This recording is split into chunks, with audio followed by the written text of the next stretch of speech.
Hi friends, ഞാൻ നിങ്ങളുടെ സുനില രാകേഷ്. ഇന്നത്തെ എൻ്റെ വീഡിയോ നാട്ടിൽ നല്ല മഴയാണ്. അച്ഛനമ്മയൊക്കെ പറഞ്ഞു നല്ല മഴയാണ്, വെയിലൊന്നും കാണുന്നില്ല അങ്ങനെയൊക്കെ.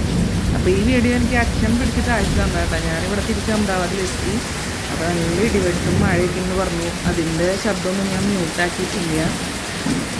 എന്താ പറയുക, ഈ ഒരു മഴ കൊണ്ട് വെള്ളം എങ്ങനെ നിറഞ്ഞു അതൊക്കെ ഈ വീഡിയോയിൽ കാണിക്കും. ഫുള്ള് ഞാൻ വോയിസ് റെക്കോർഡ് ചെയ്യുന്നില്ല, കാരണം വെറുതെ ആവശ്യമില്ലാണ്ട് കുറേ അതും ഇതും പറഞ്ഞിട്ട് കാര്യമില്ലല്ലോ. അപ്പോൾ ഇന്നത്തെ മഴ തകർത്ത് പെയ്യുന്നുണ്ട്. ഇത് കാണുമ്പോൾ എന്താ പറയുക, ഒരു കട്ടൻ ചായയും കുടിച്ച് എന്തെങ്കിലും ബജ്ജിയൊക്കെ കഴിച്ചിങ്ങനെ മുന്നിലിരിക്കാൻ തോന്നുന്നുണ്ട്. പക്ഷേ എന്താ ചെയ്യുക, ഞങ്ങളുടെ ഇവിടെ ഭയങ്കര ചൂട് എന്ന് പറഞ്ഞാൽ ഭയങ്കര ചൂടാണ്. ഞങ്ങളുടെ ഇവിടെ ഗുജറാത്തിൽ 47-48 ഡിഗ്രിയൊക്കെ ചൂടാണ്. സഹിക്കാൻ പറ്റാത്തത്ര ചൂട് ഇവിടെ. നാട്ടിൽ മഴ കാണുമ്പോൾ ഭയങ്കര സന്തോഷം. ഞാൻ പോകുന്നതിന് മുന്നേ മഴ ഉണ്ടായിരുന്നു കേട്ടോ. അപ്പോൾ അത് കാരണം മഴയൊക്കെ കണ്ട് ആസ്വദിച്ചിരുന്നു. പക്ഷേ അവിടെ നിന്ന് പെട്ടെന്ന് നല്ല തണുത്ത ക്ലൈമറ്റിൽ നിന്ന് ഇവിടുത്തെ നല്ല ചൂടിലേക്ക് വന്നപ്പോഴേ സഹിക്കാൻ പറ്റുന്നില്ല ചൂട്.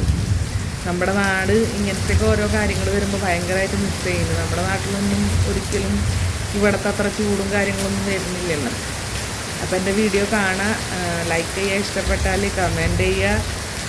ഈ മഴവെള്ളം ഇതൊക്കെ നമുക്കൊന്നും അത്ര വലിയ ഇതല്ലായിരിക്കും, പക്ഷേ ഞങ്ങളുടെ ഇവിടെ ഗുജറാത്തിലുള്ളവർക്കൊക്കെ ഭയങ്കര സന്തോഷം കാണാനായിട്ട്. കാരണം എൻ്റെ ടീച്ചേഴ്സൊക്കെ എനിക്ക് പേഴ്സണലി ഫോൺ ചെയ്ത് മെസ്സേജൊക്കെ ചെയ്ത് പറഞ്ഞിരുന്നു, സുനില മാം നാട്ടിൽ പോയപ്പോൾ മഴയുടെയൊക്കെ വീഡിയോ ഇടുമ്പോൾ ഭയങ്കര സന്തോഷമായിരുന്നു, ഇനി അങ്ങനത്തെ വീഡിയോസ് നല്ലത് കിട്ടണമെങ്കിൽ യൂട്യൂബിൽ ഇട്ടോളൂ എന്നൊക്കെ പറഞ്ഞിരുന്നു. അത് കാരണം അവർക്ക് വേണ്ടി ഇടുന്നത് മെയിനായിട്ട്. പിന്നെ ബാക്കി എന്താ പറയുക, ബാക്കിയുള്ളവർക്കും കാണാമല്ലോ, കണ്ട വെള്ളക്കെട്ടൊക്കെ നിറഞ്ഞ് നിൽക്കണമൊക്കെ. അപ്പോൾ ഈ വീഡിയോ എനിക്ക് വേണ്ടിയിട്ട് പിടിച്ചു തന്ന എൻ്റെ അച്ഛന് സ്പെഷ്യൽ താങ്ക്സ്. അപ്പോൾ എല്ലാവരും എൻ്റെ വീഡിയോ കാണാൻ ലൈക്ക് ചെയ്യുക, കമൻറ്റ് ചെയ്യുക. Thank you for watching.